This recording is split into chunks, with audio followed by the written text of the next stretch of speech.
Welcome to another episode of Conversations with an Investor. We've got the most sought after guest.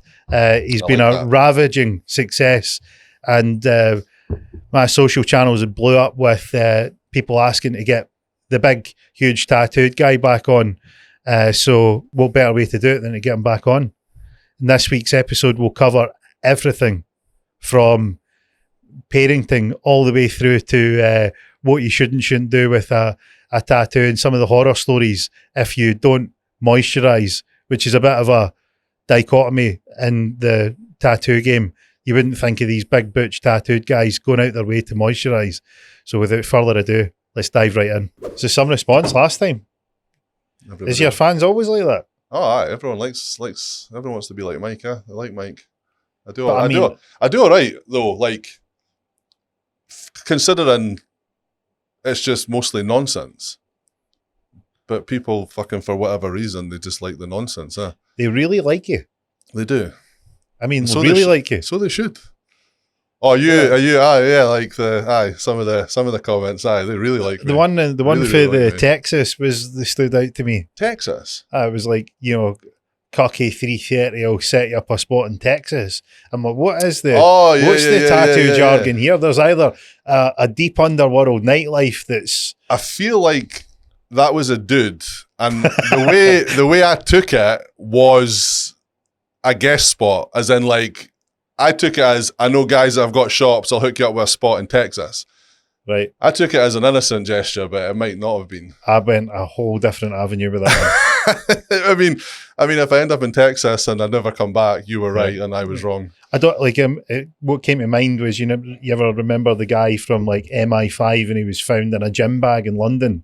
Yeah. Like, I thought that was a Russian guy. You've not got a bag big enough for Mikey. There's not a gym bag big enough that you can fit this guy in. I know, but that IT luggage, they do good offers on the 3 bag sets. So you'd maybe just invest in a triple set and fucking dissect me. We'll need to message him and say, listen, if this is your kind of genre and this is what you're planning, here's a good place to find the bag. He's fucked. Most bags only hold 20 kilos, so he's gonna... You'll just fall through it. It's gonna... The wheels would just buckle. Just Hannah would come off. Bits of it, just a big unit falling out the bag. That's it. I was looking at some of the comments. Like, people, like, everybody was like, what a character, what a gentle giant. Because that's what we spoke about last time was, who you're approachable to. I think you mentioned about the woman in the pub. Yeah. And she was like, don't really seem, you don't really seem like you're horrible. You look like you're a miserable bastard. But nah, like, fucking, this is like you were saying last time, judging books by covers and that. Most people are genuinely wrong. And I can't really afford to be a dick. I can't do anything wrong. Mm-hmm. Who did it? The guy with the line down his face and a tiger on his head. I'm fucked. I need to be nice. I can't, like, my wanted poster goes out, I can where he is. I've seen him. So you're not gonna blend in a lineup. No, I can't fucking hide in a crowd. You know? Again, most of the crowds are fucking waist height. So how did your London event go? London was good. It was good. I didn't win, but I also didn't enter. But not because, like, I didn't really fucking know what time the thing started when. I was just kind of in the zone working away. And I was finished for the competition cut-off, but didn't really notice it had started. And it started like 5 or 10 minutes prior to me noticing. And they were judging and they wouldn't let my guy on the stage. Right. So what can you do? Next time. Yeah. I wanted number 10 by the end of the year, and I've no more shows now. I can do more shows, but I haven't. I've no nothing booked. Mm-hmm. So some of the stuff that some of this, I was looking through your profile and I was looking at some of the pieces that are on there. They're pretty extensive, because that was one of the things that I've seen people asking about. They were asking where the inspiration came from the tattoo. Well, like as in what? Like, well, I was thinking about where you were. I was wondering, like, people were asking, what's the inspiration behind like your tattoos and the tattoos that you do. But what I was thinking about was, remember when you said last time that with your Asperger's, you tend to find that it's okay if you decide to do it. And I thought that's quite an interesting setup as a guy who's sort of dealing with requests. Like, how do you manage that situation? Is it easy? As in, like, how do I decide what I do and what I don't do? If somebody comes and asks for a tattoo that you think's jobbies, what do you say to them? No. You just kind of, like, I'll initially try and be like, I do talk to my clients as if I've known them for 10 years. I will be like, that's shite, lad. Like, you can, and some people will come and go with you. They'll listen to better ideas, and then some people fucking won't. They're like, well, I want it like this. I want it exactly like this. Even if I was on board with the idea, I'm not going to do it exactly like they brought me. Because generally, like, say if you had a tattoo and someone liked it and they brought me a picture of your leg, I'm not going to just rip you clean off and put it on another guy. You're going to make changes. So some folk will listen, some folk won't. And if they won't, bye. See the new. I'm not. Okay, and if I'm not into it, I'm going to sit there all day like, this is shit. And you just die inside. Like, everyone's got that area in their job where they don't enjoy it. And I don't see why I would. Like, I'm the kind of creator of my own world. Why would I do something I'm not going to enjoy? So, like, recently, one of the email requests I had through a guy was like, oh, can I have a family of wolves on my back? I was like, no, you fucking can't. Absolutely not. That's what I pretty much replied saying, absolutely not, lad. Like, if you've seen my work, I'm not sure if you have. There's the Instagram, Facebook, whatever. Go have a look, and then you'll kind of see, like, what I do. And then he came back, and he's like, right, cool. What about this? And just went full straight in with tidy, sexy, female samurai, full back. Is that different from the wolves? Yeah, he totally flipped it, and I was like, absolutely. So do you think that he would just maybe didn't have a look at your work, or was he, where did he get the idea of the wolves? I don't know, mate. I don't really understand, because you get some people that will be like, oh, Mikey, I love your work, I love your style, can I have something that you don't fucking do? And I don't, and I'm like, like, and I might just start, I seen one guy, and it was actually really clever. He's like, I will do that tattoo if you can find one on my page the same as that, or similar to that. And they'll be like, I can't find one. It's because I don't fucking do it. Do you think people don't get the concept that you're sort of doing essentially a form of art, and that as artists have their own styles, you probably want to find an artist that's got that style that you're looking for. You want to match your artist to your idea. Some people will just see good artist and assume you will do everything. And for the most part, you can do everything, but you're, like I was saying before, like, if you're not, like, there's like, I can do everything to a pretty good standard, but I don't enjoy everything. And if I don't enjoy it, I'm not going to do my best work. I'm not going to, like, if I'm not proper excited about it, like, you're going to slack on it. If you're not enjoying it, it's not going to be your best work. It's forever. I get one attempt. You kind of want your artist to be on the ball with it, into it, excited about it. And when you're not, it is like, because there are some things you take on and you're happy to do it, but kind of like at the end of the day, I would, like, like, piece is cool, sweet, we knocked out the park, but if I had to do that every single day, I wouldn't enjoy my job, because I'm not enjoying that style, because I'm copying a picture. I have no artistic freedom or license in it. I'm literally a printer, and it's not fun. See, when you, like, give me an idea of the range, like, what's sort of the, right, I'll do that, and, you know, look, I'll consider doing that, but not really my thing, to, you're right on the money with what I like. I'm not, like, obviously Japanese inspired stuff is my, like, favorite, but I'm not completely tied to it. If you want anything that's big, bold, maybe a bit out there, as long as it's kind of in my bold lines, not necessarily colour, but colour, black and grey. The main thing is bold. If it's big and it's bold, generally it's going to tick some boxes for me. What do you mean bold? Like, bold? I don't fucking know. What's bold in tattoo terms?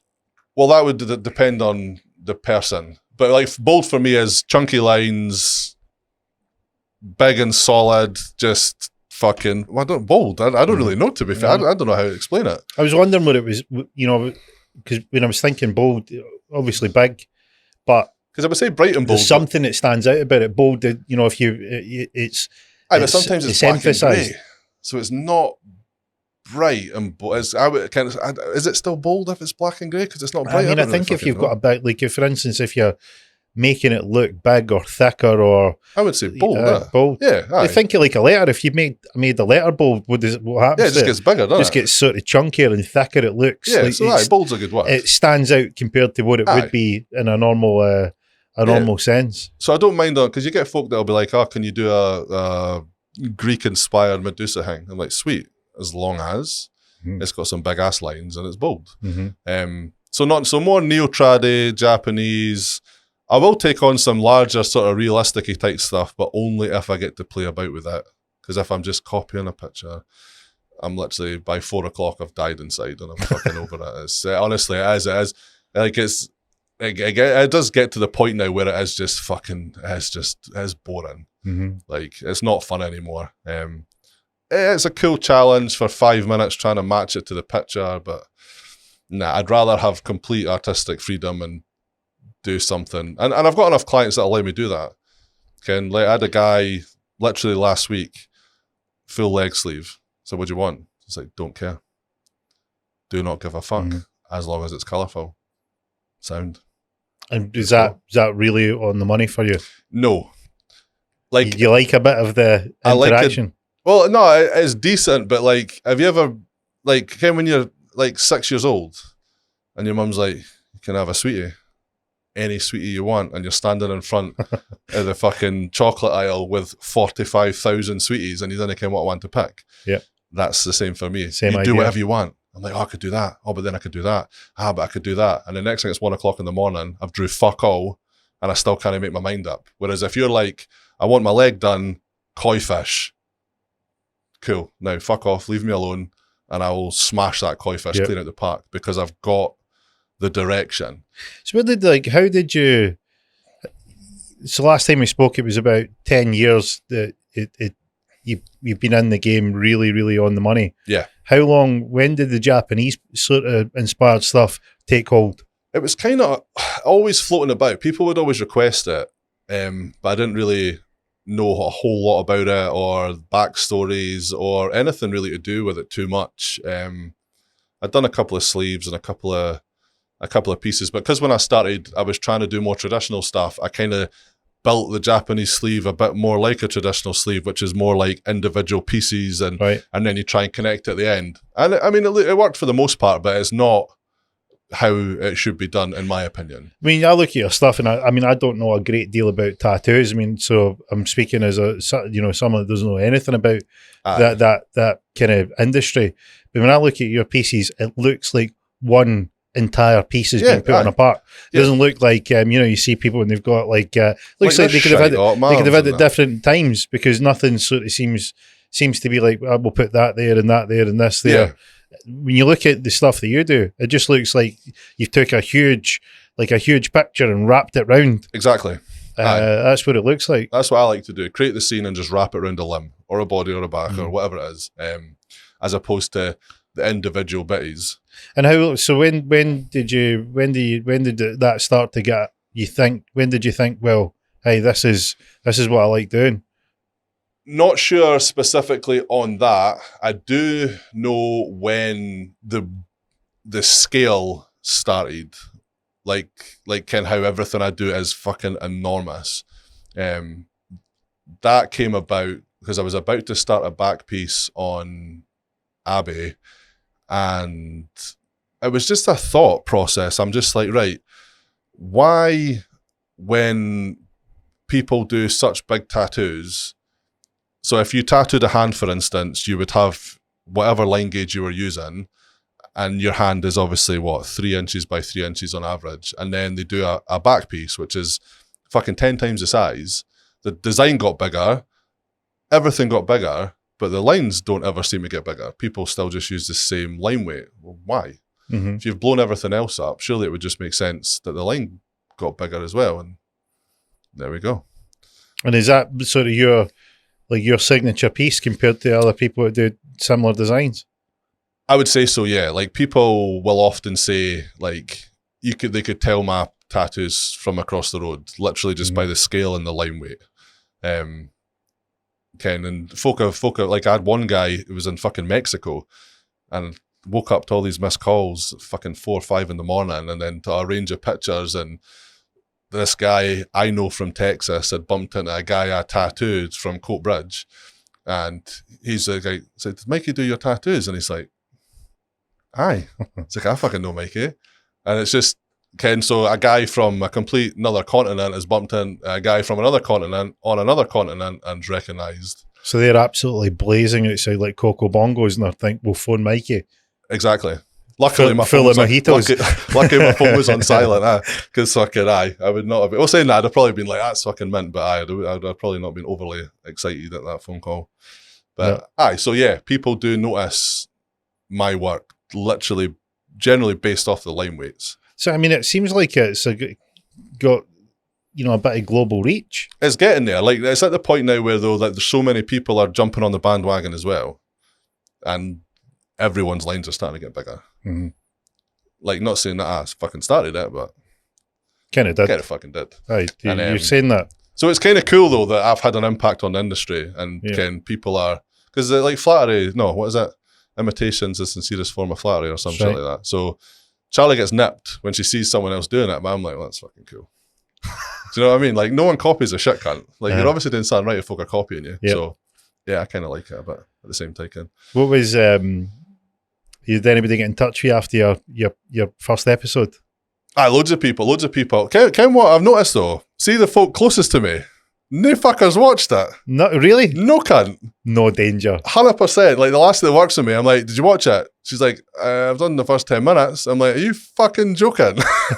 and then a few of my pals are like, "You watched it yet?" He's like, "Nah." And I'm like, "Lad, why?" Showing their true colours. Whereas loads of your clients and people on the social medias, I'm getting messages left, right and centre, and folk, like, about loads of different things, like all the different things we spoke about, autism, tattoo-wise, like, loads of folk were getting in touch about loads of different areas.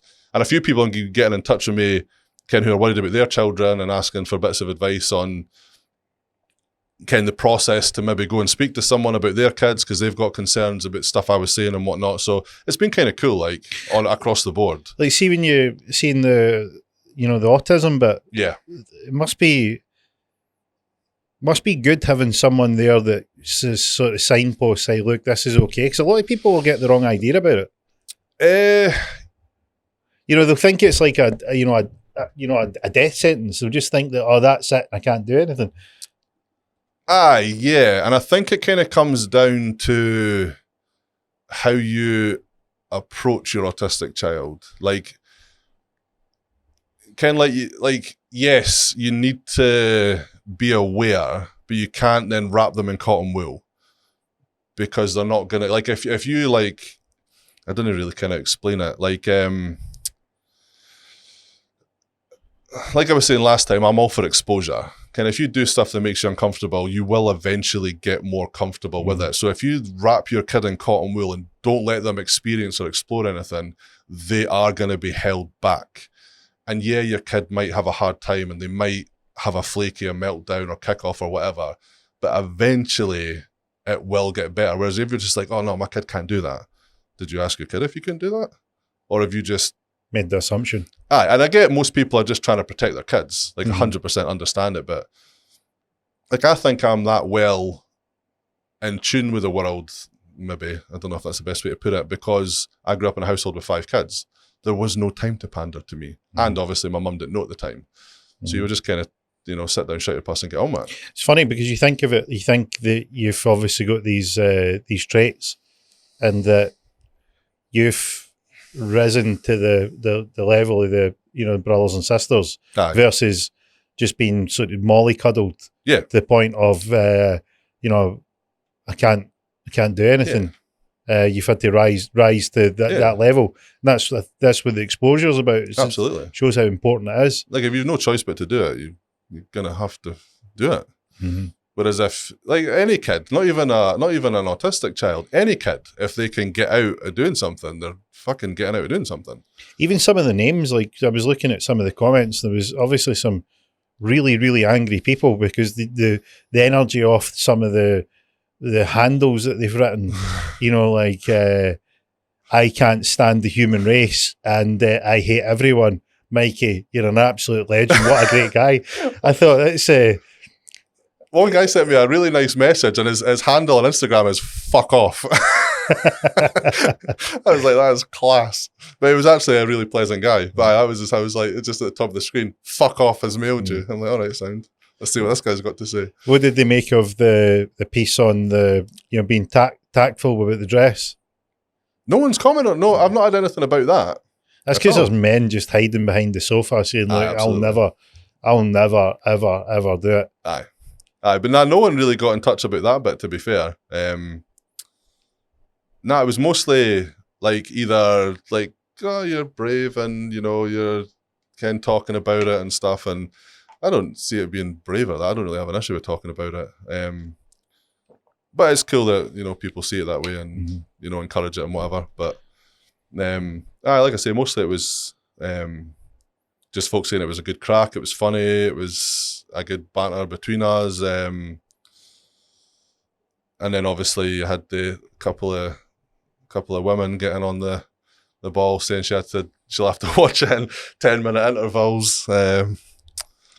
That was interesting. I mean, I thought that it maybe went to the point of it was just doing it for your voice, but it seemed that there was a lot of ladies out there that just couldn't handle you being on the screen. It's the raw sex appeal, mate. Is that it appeared that was exactly what they were aiming at.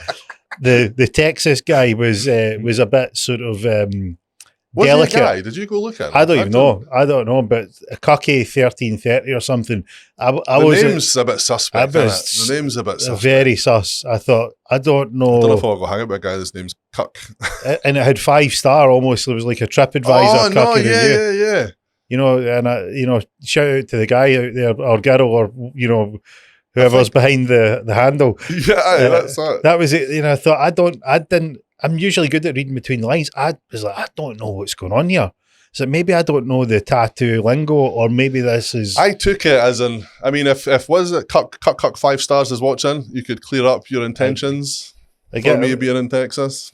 It was something along the lines of. Because it was like stars with an outline. That's right. Yeah, I remember seeing it. Because I thought 5-star was the Texas, and I thought, is it? No, it's 1 star, Lone Star State. That's it. Well, you're right. Yeah. So now there's definitely like a 5-star sort of outline review. I thought there was some sort of dual message in there somewhere that I couldn't quite figure out. I mean, I just took it as pure innocence, but it might be darker. Well, I'm here to keep you right, because not that I think there was anything ulterior, but the way the message was laid out, it wasn't entirely clear. Yeah. I didn't notice the name though. I didn't notice the whole cuck bit. Mm-hmm.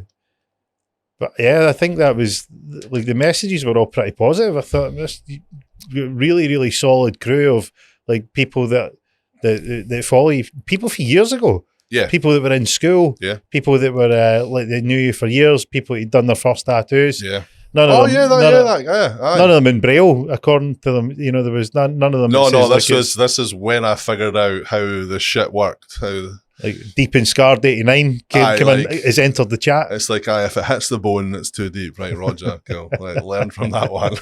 But a few folk got in touch from way back in the day. Because one of the guys commented, he must have been one of the first people, like in a shop, I must have tattooed. Yeah. But no, I've got great clientele, great following, and Ken, people are decent. They share your stuff, they like your stuff, they actually engage with you, which is great for the algorithms. Because if it isn't for those people commenting, actively liking, sharing stuff, and that, your account just drops. You need these people to help grow your platform. Yeah, even I just was not even from a promotion point of view, but I mean, it was great what they were doing. There was no two ways about it. Yeah. But even just the general feel of the people, I thought it's a really, really solid type people. This is a really good group. They seem to have it was a wide and varied bunch of them as well. Oh, massive. What do you think it is about the tattoo game that appeals? Because it seemed to be they just love the sort of the behind the scenes, the stories. Yeah. Well, I think it's just seeing a side of a person or an artist or whatever that they don't normally get to see. They just normally, like most folks tattoo. Well, even some of the comments on YouTube actually, where folk were like, "Oh, it's nice to actually see you, not just a tattoo, a Sharpie pen, and me doing some dumb shit with a Sharpie." Like, so it was good. Kind to start doing maybe more content like this, where there's a face to the fucking pen, or I don't know. So but they are. I mean, I seen there was a poll in your story.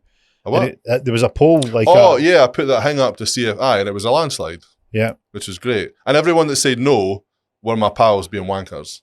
That haven't watched it. No, yeah, exactly. They haven't watched that. Because everyone who said no, the 5 or 6 folk had done, I just sent them smiley faces, and everyone was like, "I was just annoy you." Well, it's not fucking annoyed me. Chancels. It was just so it's just banter. Just want to cause it a little bit. Just trying to rile me up. But. So what did you take away from what people were saying in terms of the appeal? What do you think? What do you think they enjoyed about it, other than just seeing who was behind the Sharpie? Well, I mean, some of the stories were pretty comical. I don't really know. I don't know. I mean, someone was talking to me about it, and like putting a personality to what you're doing as well can kind of help. I don't know, fucking elevate your fucking business, or I don't know. It seemed to be like what I always thought is that there's pieces to what you, like if you look at, for instance, your TikTok, it's just Sharpies and these big bold tattoos. Yeah. It's entertaining. Aye. And then if you look at sort of your Instagram, you're doing the Q&A. Yeah. That's the other piece where you're sort of seeing a little bit behind the curtain. The thing with the podcast did was it brought all the pieces together, where there was a wee bit more about you, there's a wee bit more about some of the stuff that goes on when you're tattooing people. Yeah. And that sort of whole thing is like it's quite, people must enjoy it. They remember when they went and got their tattoo. It's a big thing for a lot of people. Oh, it's yeah, absolutely. Aye. So it was sort of piecing all the puzzle pieces together.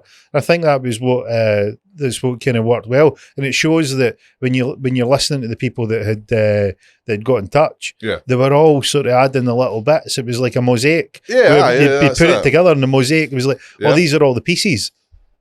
It was good. Yeah, it was a really good response. And everybody, like you're saying, they liked it for different reasons, and, bits and bobs. And that was good. That was good fun. Like I said to you last time, I was nervous as shit to do it. And you came across great. Yeah, but at the time, on the way through and that, I was like, fuck. How bad was it? That was pretty shit. Was it? I mean, I think the majority of it was just having to come somewhere new. Right. Because that's it was a pain in the tits. So this time I feel a hell of a lot more comfortable and calmer. So it was decent. Because not many people see it, but Charlie thought I looked quite uncomfortable. But she knows. She's entirely tuned into it. She knows exactly what I do, how, if I am uncomfortable. So I don't know. She might like, oh, you looked a lot more comfortable this time. I don't know. We'll see what she says. And what do you think about getting out there a wee bit more in terms of doing more of these? I enjoyed it. I didn't think I'd enjoy it as much as I did enjoy it, but I thought it was a good crack. Ken, and like I was saying to you, I want to try and do something, maybe not necessarily podcasting, but more like, I don't know. I don't really know what you call it, but just kind of like still based around tattooing, but more like content that isn't just tattooing, but still tattoo. I don't really know yet. I'm still working on it. I think there's a piece there. I think, for speaking to the guy. The guy. The guy, and I'm getting more of a feel for this sort of world this sort of industry, this little sort of world that you're in. And there's a feel about it. There's a sort of energy that it has that's just its own unique thing. It's class, man. And I've never been close enough to pick up on it. When we spoke last time and getting into it with you, and then seeing people's reactions and their comments, and reaching out to Chris, I thought I'm understanding a wee bit more about what the deal is with this industry, because it seems to be quite a close relationship that you develop with not only your clients but also the people that are in the industry, which is unusual. Normally competitors are, it's dog eat dog. I mean, you do get that, and from my experience, that is a postcode issue. So, postcode issue. Aye. So like some areas are really fucking toxic and in other areas aren't. And I don't really understand why, because it doesn't need to be toxic. Like when I had my studio over in Fife's really toxic. Toxic, like like people bitching, people trying to backstab each other, poach clients out from under each other, just generally, I don't really get it. I would just call it toxic. It's not a nice area to have your tattoo shop in. Whereas in West Lothian, where I am now, there's none of it. Like literally none. Nobody is bad-mouthing anybody. Nobody is making waves. Like, I'll get a phone call. Oh, I've run out of carbon paper. You got any? Aye, sound, come get a box. I'll give you one back. Aye, sound, don't worry about it. Yep. So, like in West Lothian, people are quite open to help each other. And, you know, there'll be a wee bit of chit-chat here and there. Not always often, but other shops will check in with you, how you getting on, how's things. And, like, so the dynamic just going across the water is completely fucking different. Like, night and day. How long has your studio been in West Lothian? Post-COVID, so 2020. Yeah. So 3 years, 3 and a bit. Nearly. No. What? Oh, shit, I missed my 3rd birthday at the shop. I totally forgot about it. Do you celebrate that 3rd birthday? Well, apparently not. Clearly not. I forgot about it. I forgot about the 2nd and 1st as well. just too busy, mate. Fuck. Too busy doing a massive koi fish on September Sunday. now, isn't it? That's right. Aye, so it's 1st August 2020. Aye, so I've missed the first 3 birthdays. You need to catch your 4th one. I'll You need get to there. catch your 4th. So that's interesting. You say, so like, what about when you go to these shows? What's it like when you're there? Awesome. None of the toxicity. You do get people who don't like other people, and I think some of it does spill into the show. But like, so if me and you were working a show and I think you're a fucking wank and you think I'm a wank, you can say to the organisers, here, can I not be near this wank? Or on the other hand, if you have a little crew where you have really good energy, you can request to be closer to people, which is what we normally do. We've normally got a good little corner where it's all just surrounded by awesome folk, and we have a great weekend. And what's the vibe like down there? Like, what is it? Just can all you hear is like zzz? Is that all you hear? Or is there a bit more of an atmosphere? No, it's great because they've got live music and entertainment for the punters that are coming in. Yeah, like I think a lot of it can be quite raunchy actually. Like the fuel girls wearing next to nothing, playing with fire and shit, and like some mad wifey that's like getting tied up in ropes and being hung from stuff and that. And I never really get to see any of that because I'm working, but like from the clips I see on Instagram and stuff, the stage shows look cool as well. So there's a lot of stuff going on. Like at the London show, you've obviously got the tattoo in. They've done a car show in the middle of it, and the tattooing's around outside. They've got dodgems, Ferris wheels, a little sort of food market thing going on, and then the stage show. And so there's a lot happening in the one place. It's not just tattooing. So it's a day out for people, families, or whatever at the same time. And I mean, you think your traditional sort of if somebody said to me, would you think like a tattoo event, or what do you call them? Is it an event, a festival? Well, an expo, a convention, a show. People call them what, but it's all the same. It means all the same thing. So really. somebody says, what do you think a tattoo expo is? I'm thinking 92 Hells Angels. In Europe, it can be. You know, bottles flying everywhere, brawls happening in each corner. Well, so when you tattoo in Europe and such, almost all the shows are run by the Hells Angels, and they are probably some of the most hospitable organisers I've ever been involved with. They are brilliant. And because it's run and put on by the HAs, there is no trouble. There's no drama. There's no hassle. Because you're not gonna, are you? You're gonna toe the line because there's a load of big dudes kicking about. Yep. But nah, like when I used to do the Milan show, they'd pick you up from the airport, they'd drop you off, it was great. It was amazing. But really, really hospitable. They do really well at putting on shows. People wouldn't think that, a bunch of bikers. Like, from the outside in, yeah, probably. But like, if I'm doing a show in Europe and it's put on by the HA, I know it's going to be a good show. It's not going to be, it's just going to be good because it's going to be well organised. I've never been to a HA show that was a nightmare. They've always been great. You ever tattooed any of them? Yeah. No, not any Hells Angels per se, but I did one of their wife's faces, which is fuck yeah. Charlie was like, why have you fucking agreed to this? I'm like, I didn't want to say no. How was the old ulcer index when you were doing that? Bet your anxiety was cracked up. Well, like the guy, he's a lovely guy, but I didn't know this at the time because I'd not really spoken to him yet. And he was brilliant, he was sound, but to look at, he's quite fucking terrifying. And this dude's just standing over my shoulder. Like, what's give me on a mental level? Like, give me an image. What are we talking about here? Just a big dude. Kind of, you get those guys you meet and they can look through you, and they just looking at you, you are uncomfortable. Right. This is the vibe I got off him. And then like now I've spoke to him loads, and can we chat back and forward on Facebook a few times and that. He's a lovely guy. But initially, with this dude hanging over my shoulder, I'm doing LA on his wife's face. I was like, fuck.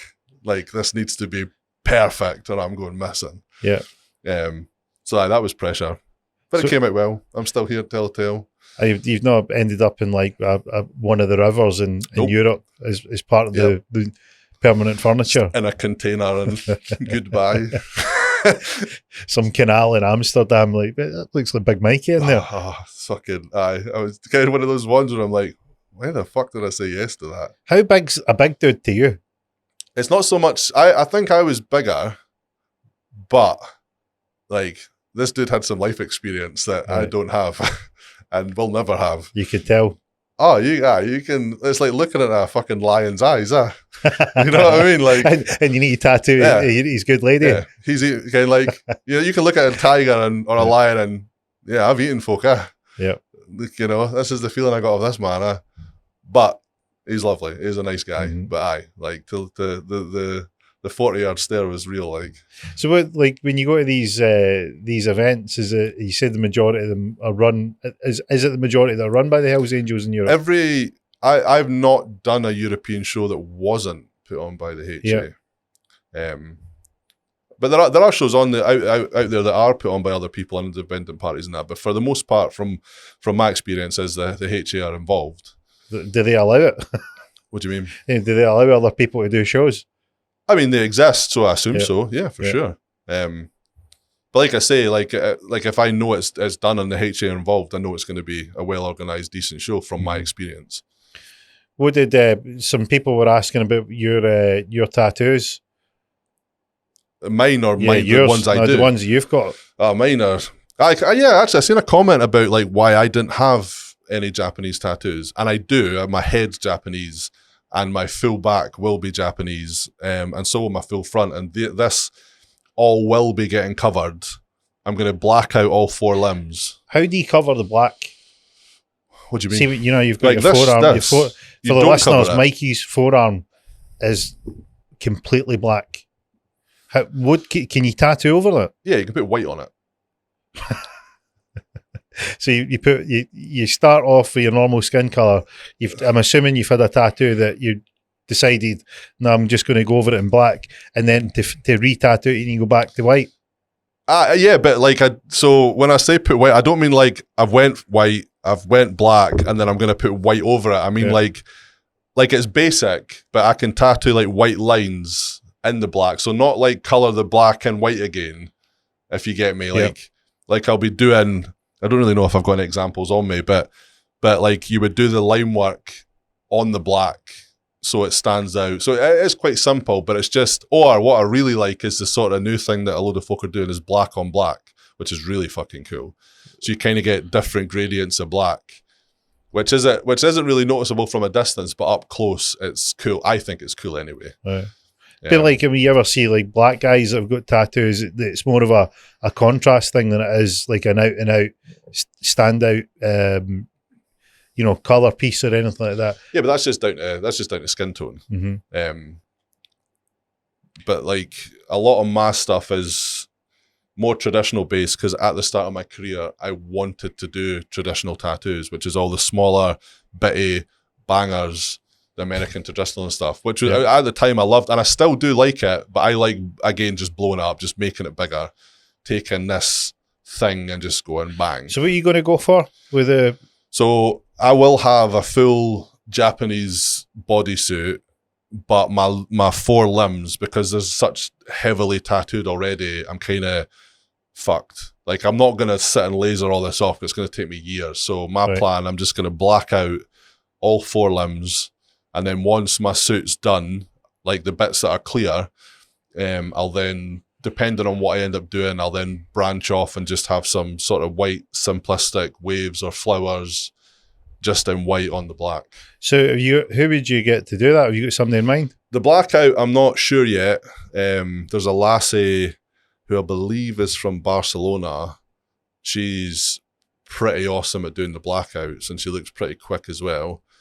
And as far as my back and my chest and all that, the basically, so my mate Josh in America, he's doing my head, and then I'm going to get Chris to do my front and back for me, so he could just wrap me in awesomeness, and then Josh will finish my head, and then depending on what happens with the blackout. Do they know what they're taking on with the amount of real estate that they're looking to tattoo? Well, Josh has already started it, so he does, but he's probably got the smallest part of me, the cranium. Whereas but like for Chris, when we get to that point, that's a big canvas.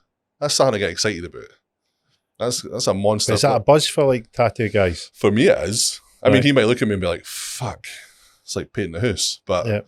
For me, because the bigger the guy, I can go even bigger. Do you know what I mean? I can go really fucking big.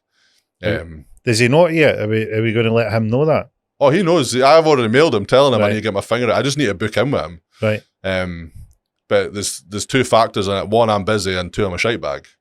What do you mean a shite bag? I'm just a shite bag. Like, I can dish the pain out. I just don't take it very well. I fucking hate getting tattooed. And the fact that like. Because I'm gonna the piece on my back I want Chris to do is literally from the back of my neck down to the back of my knees. It's how long? How many hours is that going to take? Sky's the limit. Depends what we end up doing. Like, give me a number. Fuck knows. I can't even give you a number. I could give you a number if I was doing 4,000 hours. No, that's you went high there, lad. I like Chris is rapid. I did a guy's full back, and Chris had done his front in 2 sessions. So 2 sessions, wow, that's quick. That is quick. It was predominantly black and grey, but yeah, like rapid, right? It's fucking really fast. I did his full back and bum in 3, so kind of based off. I think I could probably base the time scale off my work, and I think we would be quite. So in my head. I don't know, maybe 6 days, 7 days, maybe, and that's if I can sit the full time. So I was a bit out with the 4,000 hours then. Yeah, just slightly. By quite a margin. Aye. It's still the. But again, that's just one the piece. Like to do the full banger, fuck knows, maybe 12 to 15 days. And is that like colouring in and the whole night, the whole bit? Aye, like right. I'm just wanting to go black and grey. Yep. Like. But a few years ago, I would have went full colour, but I don't know why I've changed my mind on it now. Like I prefer the black and grey. Like obviously it's subjective to everyone. Absolutely. The colours look great and they look really good, but I always, whenever I look at a tattoo and I think I like that it's normally the black and grey. Aye. I don't know what changed for me. I don't know why now I would do it black and grey. But how do the colours last? And nowadays, really well. Right. You don't really get it's like anything. Like if you look after your red car, it'll stay red. If you don't, it'll go pink. And it's kind of the same principle with tattoo ink. If you're someone who's out in the sun all the time, sunbedding, whatnot, and you're not looking after your skin, it probably will get a bit of fade in over the time. But if you moisturise, you look after your shit and that, and it's healed well the first time round anyway, you'll get a long time. Like you still get guys coming in and they've had colour put in them 40 years ago and it's still fucking bright. But back then it was different. Like your colour was as good as the guy mixing the fucking pigment back in the day. Yeah. It seems a bit of a dichotomy there. I'm at odds with being a big tattoo guy, like 2 ends of the scale. All right, okay. 2 opposing factors. Yeah. So somebody tattooed, like your MTV guy, big, bearded, bald. He wasn't that muscles. tattooed, that guy. Was he not? He had tattoos, but he wasn't like heavy fucking ink to that. But I've been thinking like, just a big unit, tattooed up, Hell's Angels. Yeah. Coming home, raising hell, a lion, probably, taking somebody out of the game, going home to moisturise their tattoos so the colour stays. Yeah, it's a dichotomy, it's like, I wouldn't have put them in the same box. This is, look after your red car, boys, make sure you're the Hells Angels and getting the moisturiser on. Boys, make sure the ink's looking good. We've got another convention coming up. We want to make sure these are on point. Yeah, like I don't moisturise at all. I'm going to refrain from making any statements or judgments about you're only as good as the colour the guy put in you. I mean, I think... But that's true, though, as well. Your colour, like, if the tattoo artist has done a dog shit job of packing the colour in it, it definitely, like, loads of factors come in it, how you look after it, and especially how your artist has put the colours in. Would it, Mikey, like, what do you mean put the colours into you? What does that mean? Like, pack it in, like, fucking tattoo it. Right, I had a different idea of what you meant when you were talking about what the fuck did you think I meant? Like, I'm thinking like you pack pack the freezer. What do you mean? How do you pack it? So you get so generally, like, tattoo machines these days, you'll have generally three. You'll have your liner, your shader, and your packer. And your packer is generally it's called a packer for packing the color in. Right. So just solid, smooth, consistent, packed in. I'm blaming you for this. My experience of how a tattoo is done. I think the freezer. I thought up until our last conversation, I thought they were all done with Sharpie pens. If only they so were, I know Big Mikey, award-winning tattoo artist, and he's been all over the world. Just does it with a Sharpie. I can't mind if I told you, or if I said it last time. I had a client come in, and I was, printing off my stencil and putting it all together and that, and then we did the wee bit of Sharpie drawing for the fucking Instagram and that, and then wiped it off, and he's like, I genuinely believed that you drew it all on. And I'm like, no, you fucking never. Like, no danger. He's like, I did. I'm like, fuck off. Well, I go like that, done, hey, and then just fucking wing it. And somehow it was like, nah. And then you'll get people that comment. Surely, if you look at the way it's drawn, it just looks like, it's like I did it with my buzz. If you were pissed and you tried to draw a picture with like a fat crayon, I mean, it's not. Yeah. It's not what you would consider as, that's how the guy. But I started kind of making the drawings so you could tell what it was going to be, and the fucking viewing's tanked. The shiter the drawing, the better the video does. What does that tell you about people? I don't really know about it. I've not really thought about it. Fuck knows. It's a weird setups where, it seems to be the more raw and the more fun. It doesn't need to be right. No. It doesn't need to be accurate. No. It seems to be that you know how when you ever remember the movie Jumanji? And all hell's breaking loose. And the first one or the second? The first one. Yeah. And they open the door to the kitchen, and there's the chimpanzees that are just wrecking the place. Trashing it. And they're just trashing it for mischief. Yeah. That's what people are like. They like the mischief. They like the nonsense. It seems to be what they like. Because you go out and you speak about stuff like, accurate and factual and, this is a great idea and you should... None of that works. No.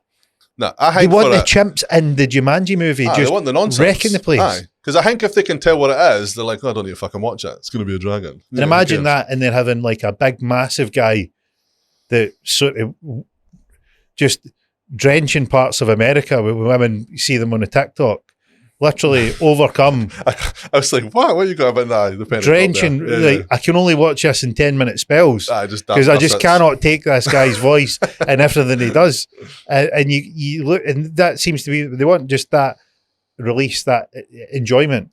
Just a bit of banter, a bit of nonsense. Yeah. One of my mates gave me a new idea to try. It's just like, when I finish the drawing, just throw the fucking pens at the client and then do the transition. So that's the next thing that'll start appearing. I tried it on the one I just put up last night, but I've kind of fucked the timing, and I don't think you can really see the fucking pen throw. Right. So I think I might start using multiple pens and just launch a handful of pens. That's what somebody needs. They're going in to get like you annihilating them for 6 hours.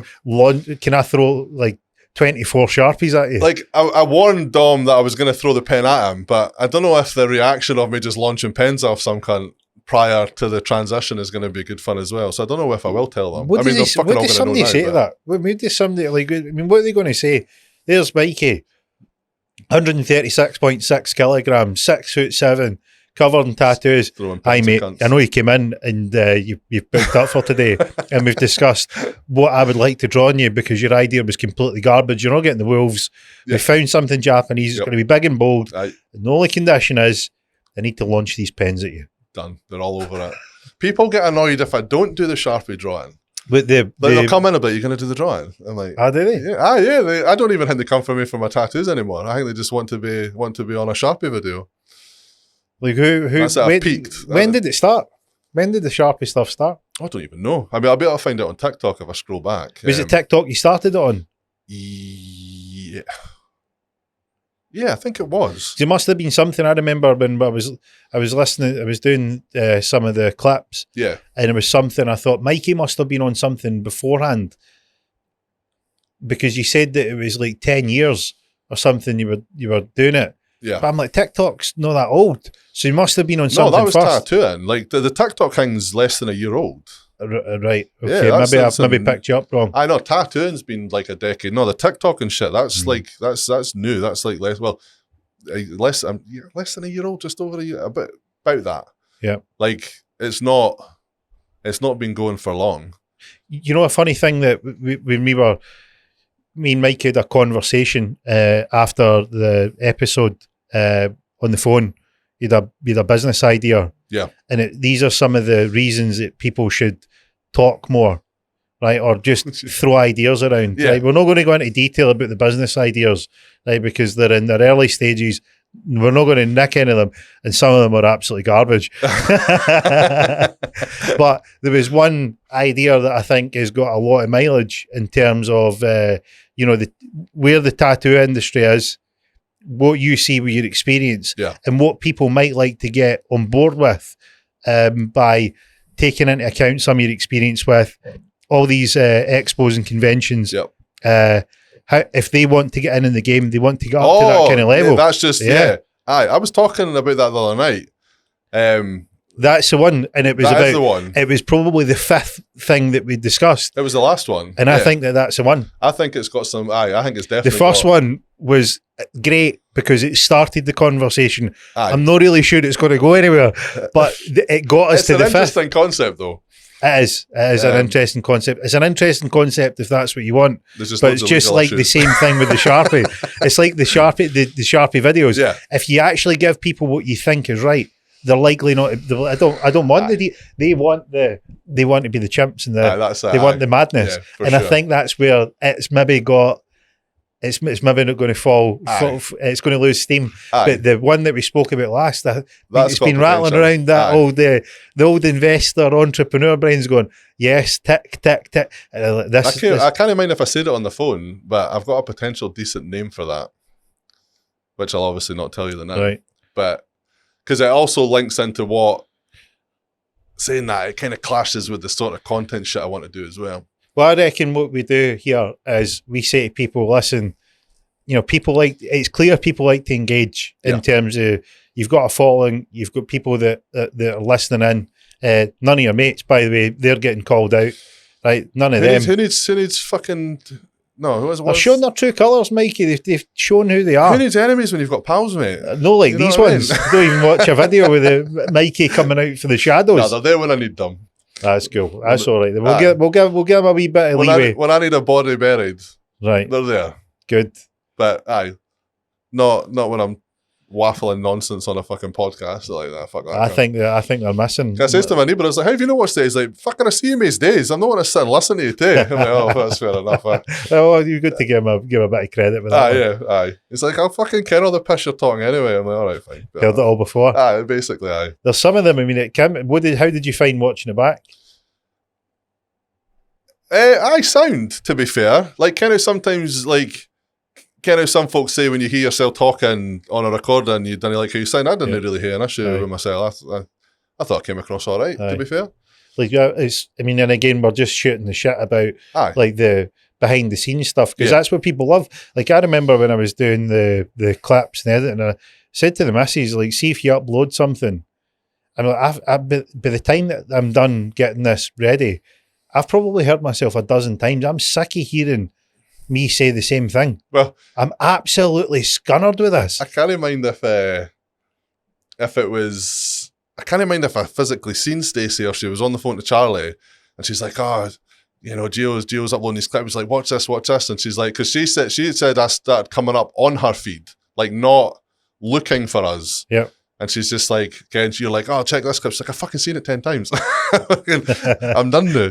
And which is fucking cool that even that close, that's just appearing on the feeds, which is deadly. Algorithms are obviously. But people, doing their job. I've got people. There's guys that it's funny how it spreads, because I've got guys that are, you wouldn't, classic sort of entrepreneurs, just thinking like the opposite end of the shenanigans and into a bit of entertainment. Yeah. And they're out and they're like, I absolutely loved it. Who's the big guy with the tattoos? Like, and they're like, does he do tattoos? And I'm like, I'd never have put you down for somebody that would go and get tattooed. I'm like, I does tattoos if you want something really big and really Japanese on you. If you want a real fucking tattoo, come see me. If you want a permanent sticker, away you go. There's plenty of places that'll do a permanent sticker. Plenty of them out there. Aye. The guy with the one that stood out to me, because the missus wanted to watch a podcast, and it was the guy that was, I think you just left the building with the apprentice and your good lady. Traumatizing. For anybody, like your missus, Charlie is not a guy. Charlie's a woman. Yeah. For anybody that's maybe thinking that 2023 and that, we need to make that distinction now. That would have never been a thing before. No. We need to make that distinction, but and I know yous. Yeah. And I was like, man, even talking to you, seeing how well yous are together in terms of like you've got each other, you cover off. Like she's there for you. Oh, aye. She'll give me a dig out. Like she's got my back. Absolutely. Aye. Number one supporter. That was Gerald's. She's solid. Aye, absolutely. And I would have not had her down for that. Oh, what was her choices? She could have either dug me out or followed me out the shop. We could have just, everyone out, jerry can, fucking burn it, we'll start fresh. We'll edit that one out for the insurance company. Aye. They would never do anything like that, ever. These things are usually accidents, they're not ever concocted. That's it, aye. What made you move for Fife? Like, if you didn't know the toxicity before? Well, no, yeah, it was definitely apparent. I didn't, but no, the whole Fife move. So when it came time to open my own studio, I'm obviously from Fife originally, and the plan was to move back to Fife. Mm-hmm. And then obviously we got pregnant, and that then changed. But by that point, the shop was already there. And obviously Charlie's sort of family network in regards to like for Ragnar and everything was here. Whereas at that point in time, my mum was still working, stepfather was still working. And so as far as childcare went, I never had that network in Fife. So it kind of seemed silly to move that way. So it was easier to move the shop. And the shop I'm in now, I kept driving past it. And I was like, that'd be fucking class. It's a good spot. Really good spot. Kind of it's on the street, but it's not on the street because I'm up. And I'm at the end, so I can fucking block it off. And I've put my gate right across that path. So I just phoned the boy. What's the crack? He's like, I've got someone coming to put a deposit down on Monday. I'm like, well, I'll come and put a deposit on it now. Where are you? He's like, I'll need to see if I can hear back about it. No, fuck him. I'm here. He might not show up Monday. I'm ready. And he's like, fuck it, sound. A bird in the hand's worth two in the bush. This is that. For anybody out there, listen to that bit. Mikey's talking sense here. See this, I'll think about it nonsense, I'll get back to you. Don't let Somebody's just going to come in there, you don't seal the deal. Yep. Get it done. Yep. No ifs, buts or maybes. That's it. You were talking last time about when you started doing tattoos. Yeah.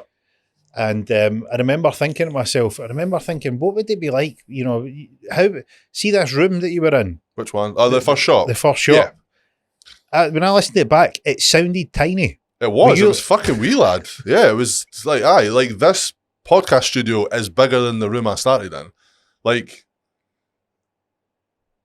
like even if we cut this room in half, it's still bigger, I think. Really? Like the way I had it set up, like once I was in and the bed was set up, I don't think I could really easily get back out the fucking room. Like it was proper totally like. Yep. It was a fucking room's maybe a bit of a stretch, like a large cupboard. It would probably be more accurate. And it was all right if we are sitting up.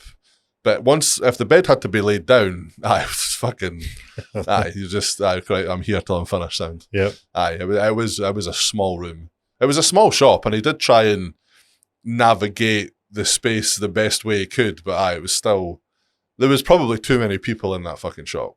How many were in there? It's 4 or 5, I'm sure, and a piercer. So Was that the one with the big lassie that had the... No. That was when I worked in Edinburgh at a studio. No, this was in that first wee shop in Dunfermline. Aye. They were some funny stories. The shockers. Do you remember any more?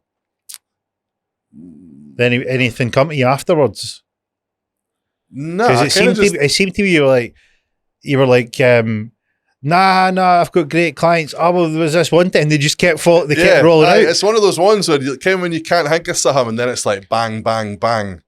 No, I've not had any, not that I can think of anyway. Nah, I don't. The projectile vomit one had me, and honestly, watching that back, you know when you just get something and it tickles you pink, I thought, that is funny. I can still, like, in my head, just like what? Can you still smell it? Mate, honestly, it was so bad. Like, so fucking bad. Like, you've got young kids as well, Ken. Yeah. Some things happen when they're ill and they're not well, and you have to experience some smells, but this was clinical. Like, fucking, it's still up there. Like, it's, Well, I remember I've got a pal over in Ireland, and he just had a kid, and I think he had and this only makes sense when you've had kids, yep. Right? They take a shit, yep. And it's like an explosion, yep. And you go, how is that possible? And I remember him saying, like, his wee girl. It's when the shite comes out the back of their fucking neck. Well, this is what happened. He'd had a shite, and it was like, it's just obviously squeezed all the way up, and he couldn't believe it. Yeah. And I said to him, I says, I remember, I says, wait till you have a U one. He's like, what do you mean a U? I says, you remember, like, the letter U? Aye. Right, it's in the shape of a U. He says, I still remember when my youngest boy Ted had it, and it was on a long haul flight to Mexico. It was either Mexico or the Caribbean. Long, Mikey. Even longer after that. And I just remember going, this isn't happening, not here. Surely not. Not now. And the only place you can change them in is in the toilet in the airplane, which are not large. No. And particularly if you're broad, they seem small, yep. Exceptionally small. And you've got this wriggling baby, and I remember taking the baby grow, and I remember thinking, and that's right up the front. And then turn round, it was right up the back, and you're trying to get this, and you try to get this baby grow off, and you're trying to do it in such a way that you don't spread it everywhere whilst they're wriggling, and then inevitably there's people waiting to get in the toilet. Which and I'm like, you can hear them like chattering away. There's more and more and more of them outside, and they're like, pressure. If you knew what I was dealing with right now, like a wriggling 6-month-old kid with literally shit from the chin to the back of the neck in the shape of a U. Aye. And he was like, it can't be that bad. It cannot be that bad. I says, Dave, I says, trust me, I done it in a toilet. I had to change this in a toilet. So you need, and you're changing a nappy, and you're changing the entire clothing, and you're trying not to spread shit over the entire, aeroplane toilet. I reckon I could have probably had less pressure dismantling a bomb than this shit party. I says, you wait and you'll get one. Aye. And that's the thing that you remember is like these situations with the projectile vomit. He might not have to deal with it though, or has he dealt with one yet? I think he. I don't know. I need to ask because he did mention that he'd witnessed it, but I don't know if he's had to. Because Pampers, I don't know if you've seen the new Pampers advert. They've now started making nappies with a flap at the back to stop it being able to come up. So new parents might not actually have to ever fucking deal with this. Nah, no chance. They need to reverse that, because if That's not fair, if I've went through it, Mikey, and all of us have went through it, it's like a fucking, so in the back of the nappy now, it's got like another bit that hangs over to, so if the shite does decide, I'm coming out for a party, no, you're not. You can't, because they've got this mad fucking return, get back in there flap. No, that's a cop-out. Yeah. That's a cop. Parents need to earn their wings. And what I found out after the fact, so can a baby grow? Can they bits on the top? The buttons. No. Can at the top, how it's got that weird shoulder on a baby, on like on a kid. It's got like an overlap. Aye. Yep. Do you know what that's for? See, if you peel that off, you can take the baby grow down, so you don't lift the shite over the head. That design is to peel down the arms and pull it off the bottom. And I found that out literally like 2 years ago. I'm 7 years too late to the party there. I was like, I seen someone do it. I was like, you are fucking joking. She's like, why do you think, oh, kids say it goes like, I'm like, I didn't ever think about it. I'm like, that's fucking genius. It blew my mind, I'm thinking about it. It's quite good. I'm a little disappointed. Where's the instructions for that one? Mate, like, as soon as he done it, I was like, no fucking way. Are you fucking kidding me right now? Like, at least, like, if that's the crack, see when you buy a pack of baby grows, see just a wee drawing. A wee diagram. Here. Aye. See when it happens. There you go. That's the bits. If you don't want your bairn with its own shite through its hair, this is what you do. Well, I'm thinking about that now. Where are you at with this? Do you want them to now know that information? No, they need to go through it. They need to know the plight of trying to, not shite smear your bairn's face. I want them to suffer. Yep. Absolutely. I want them to go through the pain that we felt. Absolutely. It's only right. Yep. So you ever have to deal with any shitty nappies? Oh, aye. Aye? Oh, aye. Like, I can't, one of the worst ones was in Livy Centre, and I was pushing the buggy, and he was kind of like, Cameron, I'm like, have you done the toilet? And I could smell it. And then when I went to lift him out, the back of the fucking neck bit was just like in that proper baby Corma yellow banter. And I'm like, oh no. And then like the backside, I'm like, oh, for fuck's sake. And again, like you say, I had more space than an airplane toilet. I had a nice big fucking, cool toilets at Livy Centre, so I was fine. It was all right. But it was one of those days where like you've got your baby bag with all your just-in-case shit, and I'd had a just-in-case shit the day before, and I hadn't restocked the just-in-case shit bag, and I was like, fuck. So I actually got loads of photo albums back from my gran, and there's a photo of this day where he's in the buggy with this random hat on, I think's mine, wrapped in a fucking blanket with just, like, he just looks fucking homeless, Yeah. Just because I literally had a nappy, some wipes, and a fucking blanket. So he was born in January, so it was chilly. So I've had to just make do, take him to Asda for a new kit, but between point A and point B. But all the parents, like all the mums and dads that are on, he's had a they know the cracker. He knows. He's like, yep, we know. Yep, we know what's happened here. We know the deal here. We've been there. It's an experience, mate. Kids are entertaining. I remember coming back for like the aeroplane toilet, and even the missus is like, I'm not even ready to talk about that. The pressure in that toilet, just such a small space. My mate Ryan, he recently this year took his kids. I think he's got two or three. Anyway, 2 or 3, and he's went on his own to wherever he went, Salou, Tenerife, whatever it was. And he's on the way back on the plane. He's took one kid to the toilet because they're feeling sick. So they're thrown up in the toilet. His other, there's three kids. The oldest one shouting because the other one started waiting near the back of a chair onto some passenger. And he's just like, one kid's here, and they're young kids. All of them are young kids. And he's just got this fucking, then I think the third one started being sick because the wee one started being sick. And he's just like, fuck this. It's dominoes. Like they're falling like dominoes. He's just he's like, the fucking plane was stinking. He's like, I'm trying to apologise to this guy who's just got whitey on his lap now. It's like, oh, the day, yeah. They don't know how, even it's like one of those things that, when people try and warn you before you have a kid. Mate, I fancied writing a parenting book just called What They Don't Tell You. And tell everyone what they don't tell you. What would you put in the book? I mean, you've got boys, so you're lucky, but I've got lassies as well. And no one tells you about tits and periods.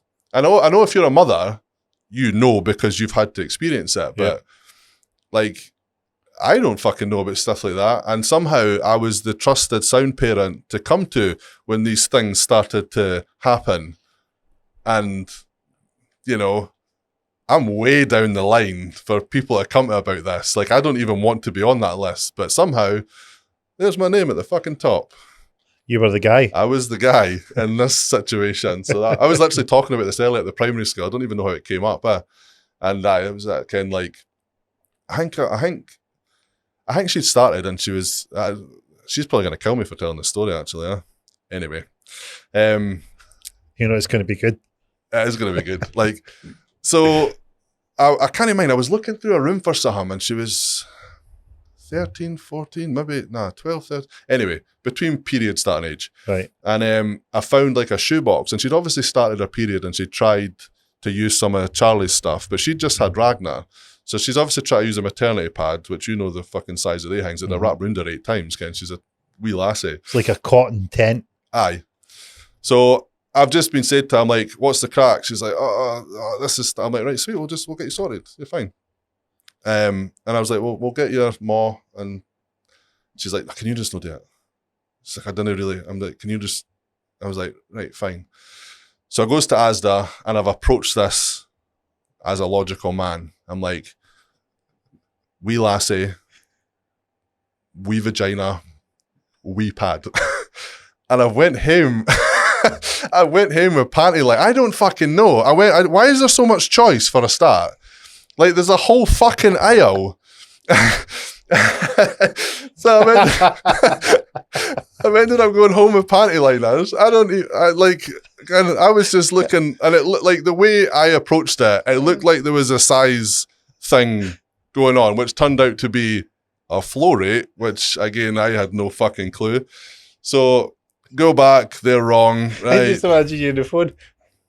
What flow do you think you've got? No, well, this is the thing. I didn't. Like, we stayed next to Asda, so I just nipped him, and Charlie's like, "That's wrong." I'm like, "How?" She's like, "It's a panty liner." I'm like, apparently, I started to tell the panty liners very different things. I don't. Again, not a clue. So I went back again, and I've got like the wrong thing again. More of a, I don't know, an adult one. I'm not sure. So I went back a third time, and the same woman that was restocking the aisles still in the aisle. So she's been like, "Can I help you?" I'm like, "Aye, please." Like, teenage daughter started a period. I have no fucking clue what I'm looking at. And then that's when she's like, "Well, how's our flow?" And I'm like, I'll never forget that sentence. I'm like, what was your thoughts when she asked that? I'm like, I was like, what does that mean? Like, I didn't realize there was a pressure situation involved here. Like, She's like, we have teen day and teen night. I'm like, right, mint, she's a teen. She needs them during the day and she needs them during the night. Let's fucking go. Double me down. Let's get out of here. And then fucking third attempt, we got it right. Did you get it? But that was pressure. And so now I know the crack. I'm an educated period guy. Yeah. You think that would be a handy book for someone to have? 100%. And would you be like, here's your 5 steps to get the right sanitary product. Yeah, just when your daughter comes to you, run. just hightail it. Fucking that was an experience and a half. That's a good one. I mean, any guy that's went and bought any sanitary products for, whatever woman's requiring it in their circle, whether it's their missus or their daughter. Yeah. It is like the Rosetta Stone. It's like trying to work out the Da Vinci Code. So many. The nighttime, daytime, flow, size. Yeah. It's like, what is this? Aye, why? You think that you're getting sent down for, a packet, a bag of cotton balls. Like, all right, there's balls, they're cotton, that sounds good. I do like the moon cup setup though. What's that? Like a moon cup. A moon cup? Yeah. Don't know what that is. It's because you've not got daughters, man. So, it's a cup that you put in the vagina and it catches the stuff and you take it out and clean it out and it's reusable. So it's eco-friendly and shit. But it comes in 2 sizes.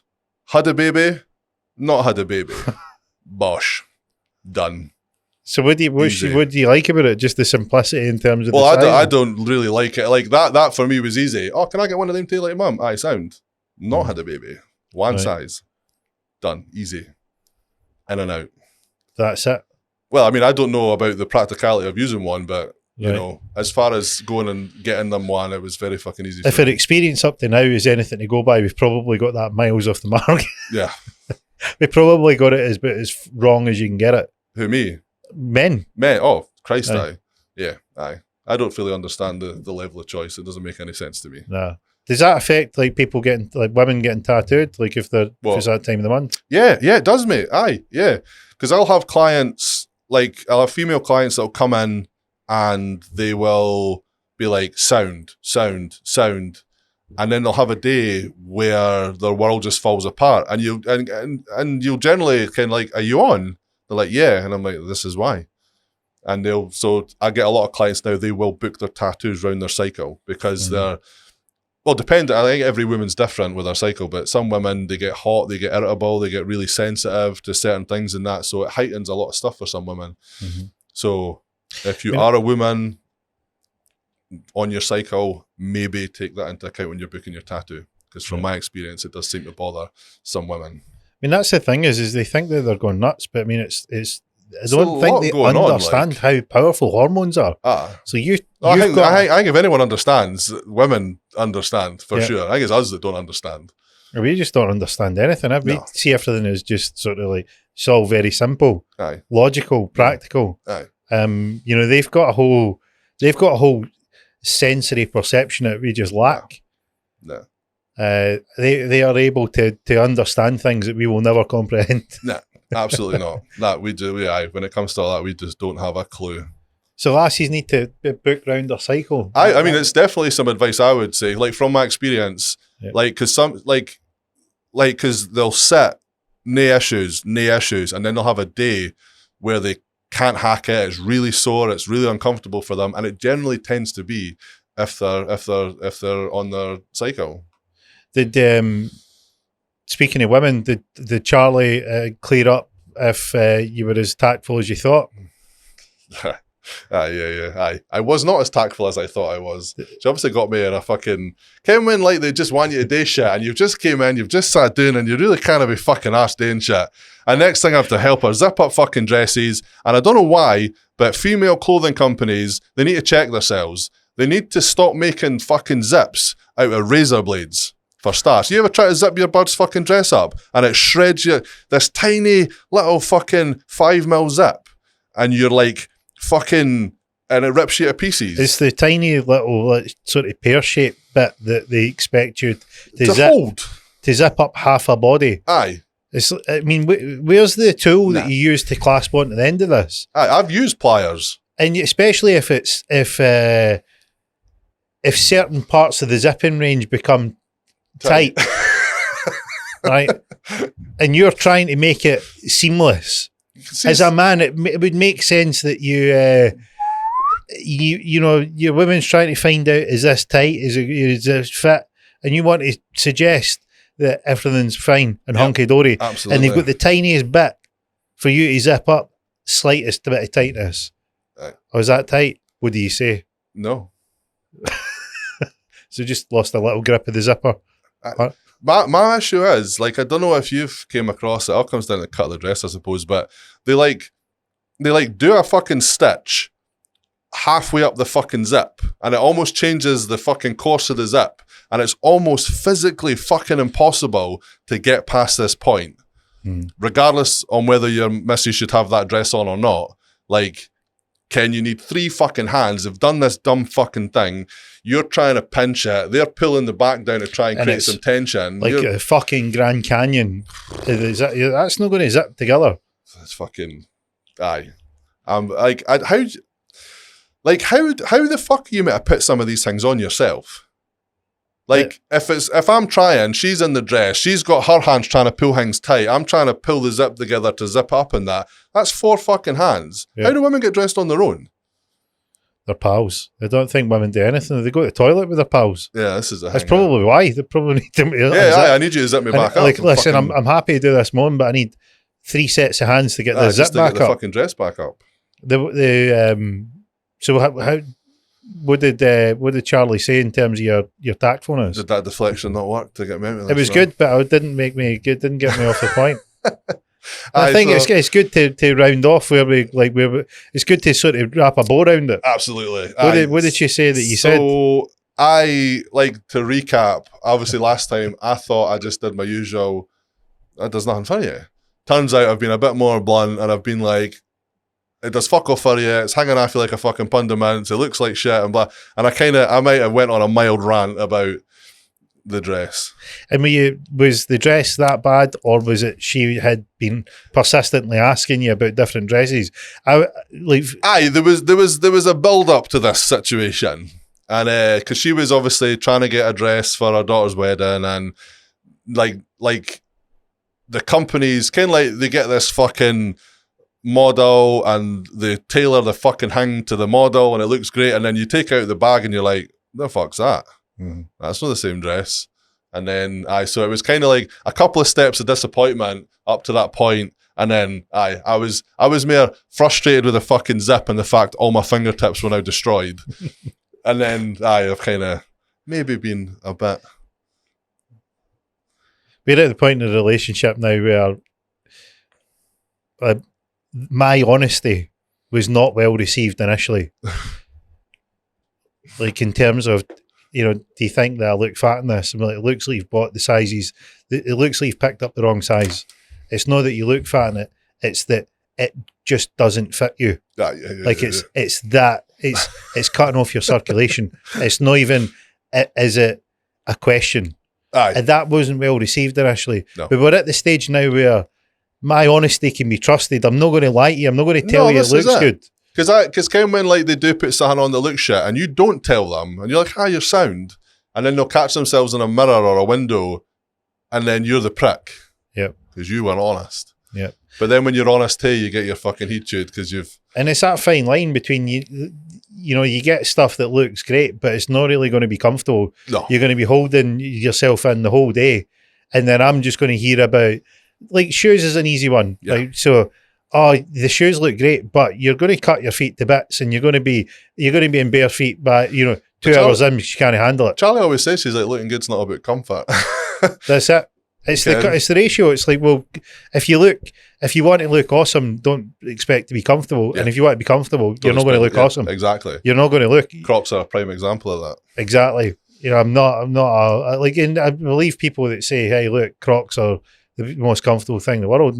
They just look. They look shit. I love garbage. Crocs, but people who I like how they look. Well, you fucking don't. Nah. No one likes how they look. Chance. You're full of shit. You got Crocs? Oh, I've got a good few pairs. Like, you need a good word for yourself. They're fucking dynamite, lad. Right. And they're cheap. So see if I spill ink on them. If I go to fucking work in these things at 100 and fucking whatever quid, I'm raging if I spill ink on them. Whereas if I've got some 40 quid Crocs on. Is that all there? Well, I think they range in fucking price, but I like the classic. Like I don't have the full range because I've got big feet.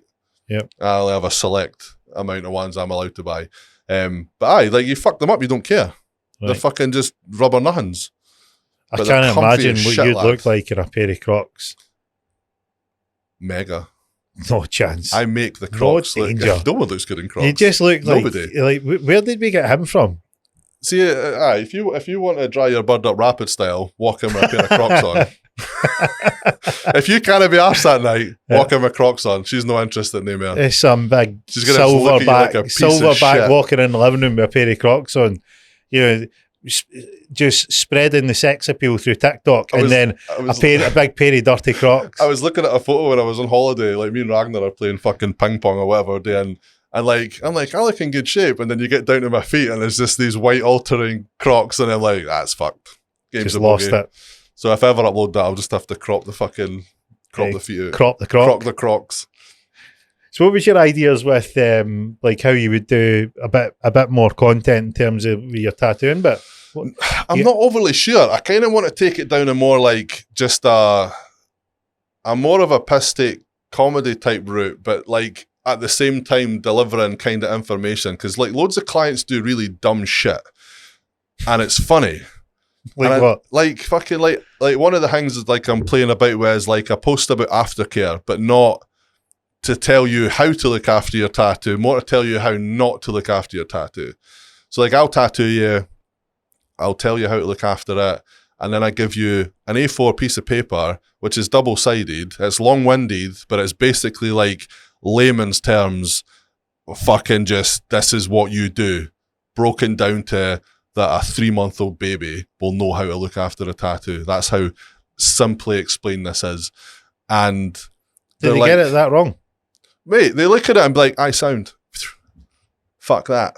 And then they'll go to work the next day and their pal, who, whatever profession, is a fucking lorry driver. He's like, aye, I do this. Sound, I'll do that. And then it'll heal like shit. And I'll be like, what did you do? Oh, well, you, who's got 10 years of skin in the game, who knows exactly what I should do, I know you told me, but Davey, who drives a fucking Arctic lorry for Tesco's, he said this, and for whatever reason, I thought Davey would know more than you. And I'm like, why? Why? Why? Absolute madness. Or they do absolutely nothing, and every client tells you the same shit. Like, you could be anywhere in the world. You could bump into your client in the middle of the fucking desert. Nothing for hundreds of miles. I'll be like, oh, let me see your piece. And they'll show you it. They'll be dry as fuck. And they'll be like, every single one says the same thing. Just at the shower, pal. In the desert? Well, you're fucking no lad, are you? Uh-huh. Because we're 6 weeks from anywhere, so you're talking shit. You're just not looking after it. But they all say that same thing. So they need to keep it I need moist. to keep it clean, keep it moist. Right. Yeah. Otherwise, it's going to scab up, crack, and go like shit. You do get some people that dry heal, and how that works for them, I will never understand. But some people get lucky. But for most part, you do kind of need to help it along its way. Is there any like weird ones that's really difficult to do? What do you mean? Like different parts of the body, it's tricky. Oh, anywhere that bends. Right. Like if knees, like, elbows. Aye, anywhere that's constantly moving. If that starts to scab up on you, it'll start to split, and it'll take ages to heal, and it's agony. Right. It's so sore. So keeping your shit moist is well advised. But not too moist, because doing too much is as bad as not. You need to try and find the balance. And when folk find the balance for their body, it's mint. Right. Because it just heals perfectly. But like loads of folk make a cunt of it. And a lot of it, I think, is just laziness. Mm-hmm. Or depending on their work life. Like some people, it is difficult if they've got a really dirty job, and it can be difficult. But you can excuse those people. But when folk just blatantly fucking ignore you and listen to Mad Davey that works fucking behind the wheel, it doesn't make any sense to me. I don't get it. Like, so what do you think we should do in terms of these ideas that you've got? You think it'd be good to ask people what they think? Which ideas? Like what they'd like to see, because I mean, content wise, content, yeah, absolutely, because they're obviously enjoying the podcast where it's long form. We're going to put up the clips, so the clips will be able to see the shorter versions. They can, if they've not got an hour or two to watch something, they can see the short stuff, the chapters. They're seeing the clips, which is a massive response. Yeah, there's maybe a wee bit there where we can say, hey, look, here's a few of the ideas that you've got in terms of what you want to see behind the scenes. Yeah. Because I think people would love that sort of stuff. Absolutely, 100%, definitely. And it's just like, there's a guy I follow, and I like how he does things. He's in a completely different industry, but I like the concept behind what he's doing. I'll have to show you him later. He's fucking brilliant because he's delivering information, but at the same time, it's great. The content's great. It's funny.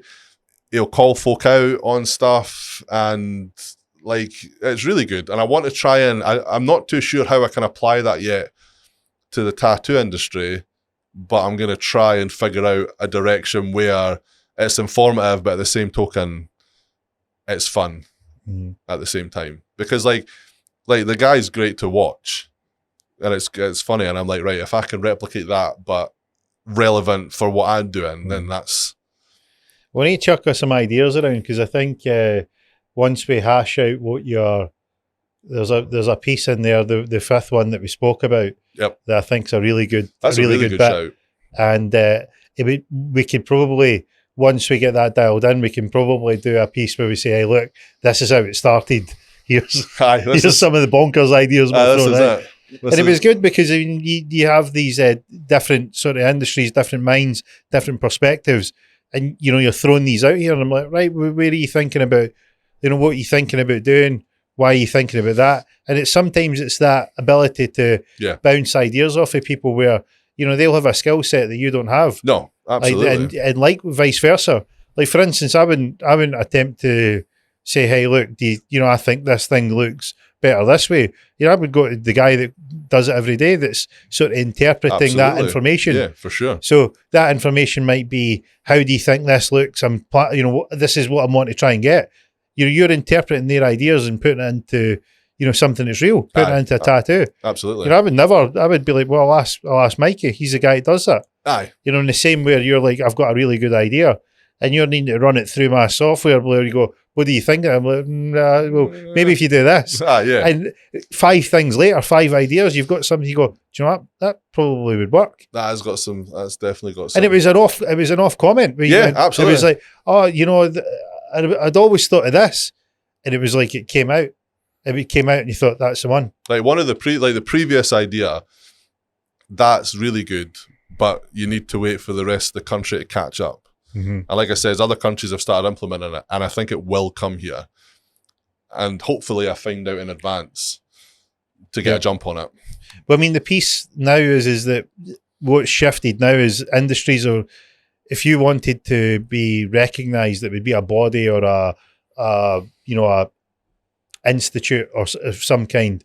So like an easy one would be, if you wanted to, you would have to go to a certain university, independent of which university you went to, gave you a certain degree of kudos and a certain element of the caliber that you might be. Absolutely. And that done well to get there. But we're moving away from that, where with the type of technology and information that we've got now, that's even more specific to even an individual level, where it used to be institute, then it used to be to a particular university, and now it's even more narrowed in because people can recognise that there's these people out there that can be the leaders in their field. Absolutely. And I think based on what you were saying last time, that's where you want to be.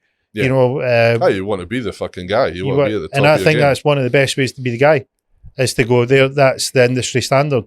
That's the one that you want to go to. Absolutely. But not just in terms of the work, but being recognised that you're competent to that level of work. Aye. That's where you get not just like the package, if you get me. Yeah. Like everything around that person is up to code as well. Well, it's like, for instance, if you went and somebody goes, right, Mikey does big stuff, it's bold, big lines, it's one piece. Yeah. They might get 75% of the way there, and then they're sort of lost and go, well, how do I get to 100? Yeah. And that's where the bit is. That's it. That's where the bit, and people are hungry for that. And it's that sort of thing that we're in now. We've got the technology, we've got the ability to do it. We're in the global village. Yep. We can actually make that stuff happen, because we've got. That's gonna be funny, because whoever, like, when this goes out, they're like, "What the fuck are they talking about?" They need to find we out. know. Yeah, we know. But this is the thing, we need to keep it. There's a wee bit of mystique there. There's a little bit that's out there. A mystery. They'll be able to piece it together. Yeah. And that's the thing, is the chat on the comments was great, because for everybody that might think that a comment goes out there and it's a great way to interact with so many people. So if anybody's out there and interested to find out more, we'll get it in the comments. Absolutely. Was there anything in the last episode that you thought you would like to get in? What? You've done your first podcast. You were pretty built up coming here. Good bit of anxiety.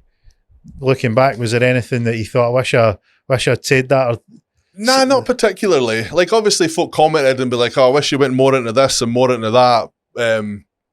So at some point I might need to take note of what direction folk would like to hear more stuff about, and actually take head of that, and then actively maybe, because obviously we've never had a game plan here at all. And I don't know if a game plan would ruin that, but, if there was a bit of free form and then maybe actually covering something that people physically want to know more about, then, that could I'm be going to let it fly, well. because that's where the flow is. The flow isn't just... Aye, well, this is it, because a few folk have said that you should, I was like, but if you script it, it's fucked. Yep. Because then it's gone, then, isn't it? It defeats the purpose, isn't it? I mean, nobody with a script is going to be talking about biblically shitty nappies and the flow rate of a lady's period. That's not in a script anywhere, ever. Nope. So I think that script might work, but it's not going to get the really good stuff. No, this is it's not going to get the goods. But I definitely think for talking more about how coming up with ideas for industries is good. I'm up for getting tattooed live, so you can let it rip. Yeah, that would be good. I think that'd be a good one. That'd be really good. The day in a life, Mikey, the behind the scenes stuff. That's the only thing that we probably need more about is like what sort of things. Like, do they want to see the lead up? Do they want to see is there somebody that comes in and well, the good thing is when we tattoo you can document the start to like even down to the getting your ideas, and then the process of how I take that to the paper part, and then how you're feeling on the day as well. So there we go. We could do hey, here's what I'm thinking. We're putting it through the creative machinery to the guy that's going, right, we're going to make that happen. Aye. And then we can do the role reversal where you've had like an idea that's been shot into your mind where you go, this could be a business idea, and we could just do the role reversal where we get it. We've actually got something we could do. I think that'd be cool. It would be, mate. That would be cool. And we've got the guy coming on. The guy is coming on. How are you feeling about that? I'm fucking excited as shit for that. That's good. Really fucking cool. That'll be a really good. Super cool, dude. A few back and forwards with him. It'll be good to see how that what his dynamic brings to the table as well, and because he's going to have some fucking stories.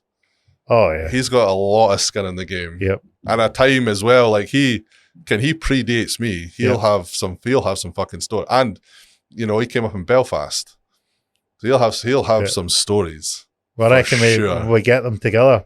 Because this is the thing that there's a thing when you're investing, right? And it's never, ever try and fight the market, right? And that there's an expression, the trend is your friend, which is, see if you find something, you need to go with the trend. Whether you like it or not, it doesn't matter.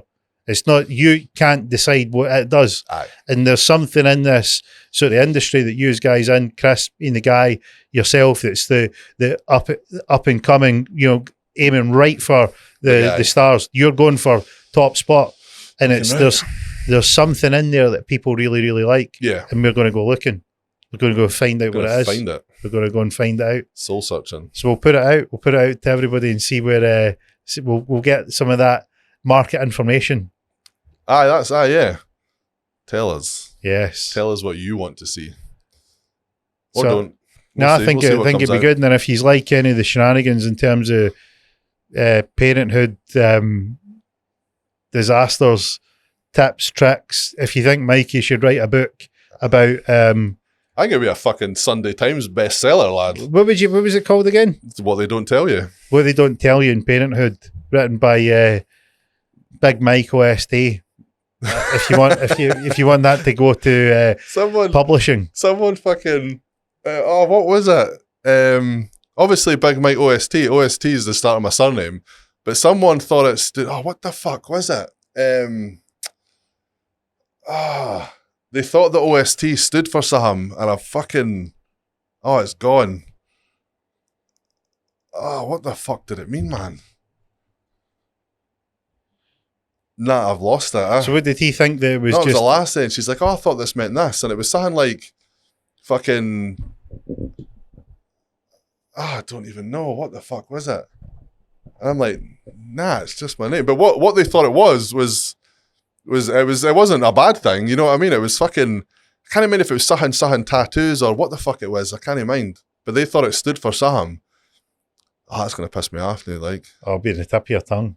You'll find it on the way home. That's literally fucking the minute we power down, I'm like, there it was. We'll need to edit it back in. We'll need to edit it back in and make sure it's in there with the green light. I hope everybody knows Mikey changed his outfit. He had, what did you say your wardrobe was like? I've got a green light behind me. Deadly. I only literally just noticed that. The green light was there. Oh, well, I was thinking that because I'm looking at you and you're still blue and I'm like, fucking asked for green. I know yours I is green. didn't realise it was behind me. So Mikey had said that his wardrobe was limited because of his size. And no, it's not because of that. It's not to do with size. What's it to do with? I'm a believer in comfort. So if I buy a t-shirt and I put it on, I'm like, yes, 20 order.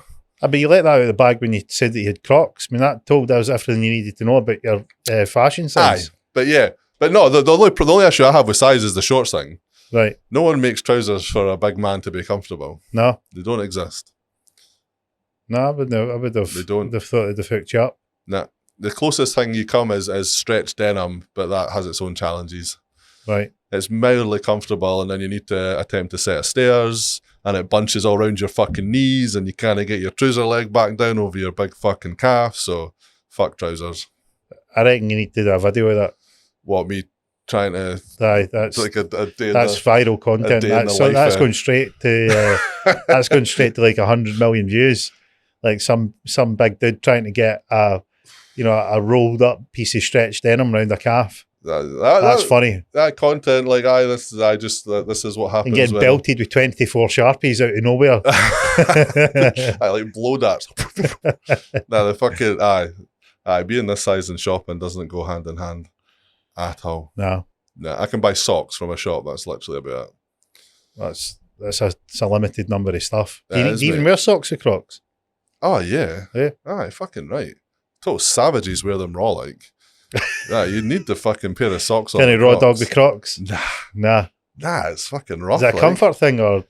I mean, for me, it's a comfort thing. Like the bottom of that, if you've ever you need to experience a set of Crocs like that, even if it's just for around the house. Dirty chat. That is. And dirty, they're like wrong. fucking. You're a wrongin'. They're like fucking little pimply bits on the bottom. I'm assuming it's for fucking grip. I don't really know.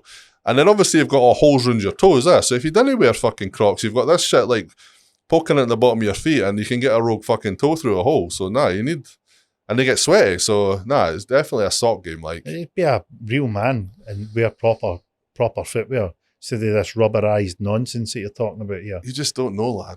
Just I'm gonna buy you a pair of Crocs. You're gonna experience some life. You'll be like, while I'm getting tattooed, I need to wear the Crocs. You'll be like, no. I look ridiculous in a pair of Crocs. Everyone looks ridiculous in a pair of Crocs. That's fair, I'll give you that. I've never seen anyone that looks good in them. And I look more ridiculous because I've got big feet. You just must look like a. I look like I've got a dinghy on my foot. Big tattooed clown with canoe shoes on, rubberized canoes. They're stinking. So here, pal, the boatyard's down there, Gigantor. That's it, mate. I would take your canals, your canoes into the canal. Oh, they're rough, lad, but they are comfortable. Oh, good. And you can put that. You've got slider mode and then you've got race mode.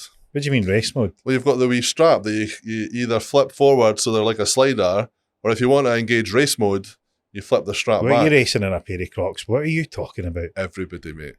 Race anyone in a pair of Crocs. Nonsense. I'm going to get you a set. Other Croc wearers? yeah. That's the only people who really race. Kill yourself if you try to run in Crocs. But I'm sure I've seen a video. I'm sure I've seen a video from like the Global Triathlon Network, and they ran a half marathon in a pair of Crocs, and I didn't even watch it. I am not even entertaining somebody that's came up with such a ridiculous idea. What a I bet Mr. Croc's got a net worth though. There's no doubt about it. Yeah, he's bossing it. The trend is your friend, Mikey. I told you this. Doesn't matter what you think. Like, you can hate Crocs. Does it mean that they're a bad thing to buy into? They're not a bad thing. No, I don't think so. But anyone that says they're cool is not anyone that says they look cool is a fucking liar. It's the people that try and they try and trend them up. I'm like, nope. What with the wee giblets and that? I don't know, but they just people that pay a lot of attention to how they look, their appearance and stuff like that. And they've got a pair of Crocs on. You just go, you've just missed. That's just. They want it to look good, but they also want it to be comfy. See the guy that done the half marathon in Crocs, but he was the only guy at the finish line not in pain. I don't know. I've never, as I said, I He's like couldn't even running bring on a myself to cloud. watch the video. I was like, there's no chance, no danger. I'll get Yeah. you set. Nah. And then you'll Well, be a convert. If anybody wants to see me in a pair of Crocs, let us know. This has been a wild episode. I'm not entirely sure if we covered what we thought we would, but it was absolutely fascinating. Fascinating from a parent point of view, fascinating to find out more about the tattoo industry, that the Hells Angels are hospitable. Big Mikey's always on form. He's came up with some great ideas, and he does need to run them through that filter. If you're getting tattooed, do not show up to a guy's studio with something that's completely opposite to what he does.